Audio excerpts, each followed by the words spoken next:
मेरे 90% ब्राह्मण बंधु और समस्त समाज सुधारक, अन्याय भ्रष्टाचार के विरोध की सोच रखने वाले सभी भाइयों बहनों, युवा बंधुओं, आप अपने परिवार से देखिए, आकलन अगर करोगे कि अगर परिवार में किसी व्यक्ति को कष्ट होता है तो क्या आपको कष्ट नहीं होता। इसी तरीके समाज में पड़ोसी का अगर कष्ट होता है तो आपको कष्ट होता है। ईर्ष्या भाव से अगर हटकर पारिवारिक परिदृश्य को देखेंगे तो सभी जातियों में प्रेम है। राजनीतिक दलों की शिकार हो गई है इस समय हमारी समाज व्यवस्था। उसके वजह से अधिकांश लोग प्रेम और सौहार्द से, और लालच भी, खर्चे भी बहुत बढ़ गए हैं। लोग पहले कम खर्चे, कम कपड़े, कम मोबाइल का उपयोग, कम गाड़ियों का शौक, ऐसे कई प्रकार के जो खर्चे जिनकी ज़रूरत नहीं है उन खर्चों को दिखावा के रूप में आप प्रयोग करते हैं तो आर्थिक तंगी का शिकार होते हैं और इसके बाद मानसिक विकार पैदा होता है जिससे आप बीमार होते हैं। मैं आपसे अपील करता हूं कि आप सामाजिक स्वास्थ्य और गरीबी उन्मूलन में, शिक्षा में अगर सहयोग करना शुरू कर दें तो मुझे ऐसा लगता है कि आप लोग देश को बहुत कुछ देंगे, देश बहुत ज़्यादा तरक्की करेगा, ऐसा मेरा विश्वास है। अन्याय किसी के साथ हो, बोलना सीखिए। भ्रष्टाचार कोई विभाग कर रहा हो, कोई नेता कर रहा हो, कोई बड़ा व्यक्ति कर रहा हो, उसका विरोध करिए, क्योंकि जब भ्रष्टाचार होगा तो काम सही नहीं होगा। जहाँ जहाँ हो रहा है उसके खिलाफ, जैसे मैं आगे आया हूँ, मैं आपसे अपील करता हूँ कि आप लोग भी आगे आए।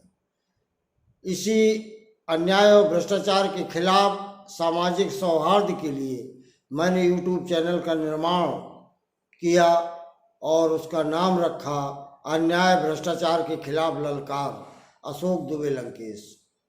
आप अगर इसको सब्सक्राइब, लाइक, शेयर करेंगे तो मैं आपसे वादा करता हूँ कि आपकी जो लड़ाई है, आप अपने परिवार में, अपने रोटी रोजगार में, आपके पास समय नहीं है।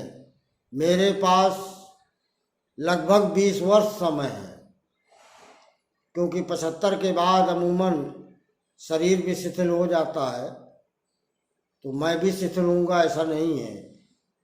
जब मेरी 55 के आसपास उम्र होने जा रही है, और अभी तक मैं आपको बता देना चाहता हूँ कि किसी राजनीतिक दल का मैंने 1 रुपया सत्ता में रहते हुए या विपक्ष में रहते हुए नहीं अपने लाभ के लिए पैदा किया, और ना ही कोई प्रशासनिक अधिकारी का।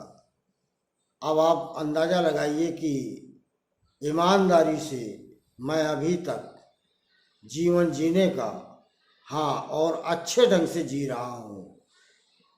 सादा भोजन करता हूँ, सादा जीवन है, कपड़े जरूर मैं बदलता हूँ, ये मेरा शौक मान लो या ये दिनचर्या मान लो। शेष मैं जमीन में भी लेट के सो सकता हूँ, खेतों में भी लेट के सो सकता हूँ, और सड़क किनारे भी मैं लेट के सो सकता हूँ, और गद्दे और बेड में भी सो सकता हूँ, चारपाई में भी सो सकता हूँ। वही आनंद मिलेगा। मैं आपको, जैसे लोग कहते हैं मैं गरीबी में जिया हूँ, हकीकत ये है कि अगर आप गरीबी में जिए हैं तो मैं पैसे वाला नहीं बन पाया। वो लोग पैसे वाले कैसे बन गए, और 200, 800 करोड़, 500 करोड़, 1000 करोड़ के कैसे आदमी बन गए, हाँ, बिजनेस का तरीका अगर वो खुला करे, बिजनेस में ऐसे हैं, लेकिन राजनेताओं के पास ऐसा कौन सा बिजनेस आ गया, प्रशासनिक अधिकारियों के पास ऐसा कौन सा बिजनेस आ गया। भाई उनकी तनख्वाह खुली है और उनकी सर्विस खुली है, इनकी सांसदीय विधायकी मंत्री पद का खुला है, फिर ये धन कहाँ से आया? क्या ये भ्रष्टाचार नहीं है? इस पर आवाज़ बुलंद करो, यही मेरी आपसे अपील है। धन्यवाद। संपूर्ण ब्राह्मण। जय परशुराम, जय रावण। राष्ट्रीय संयोजक अध्यक्ष अशोक दुबे, जालौन, बुंदेलखंड, कानपुर, यूपी, भारत देश। जय लंकेश।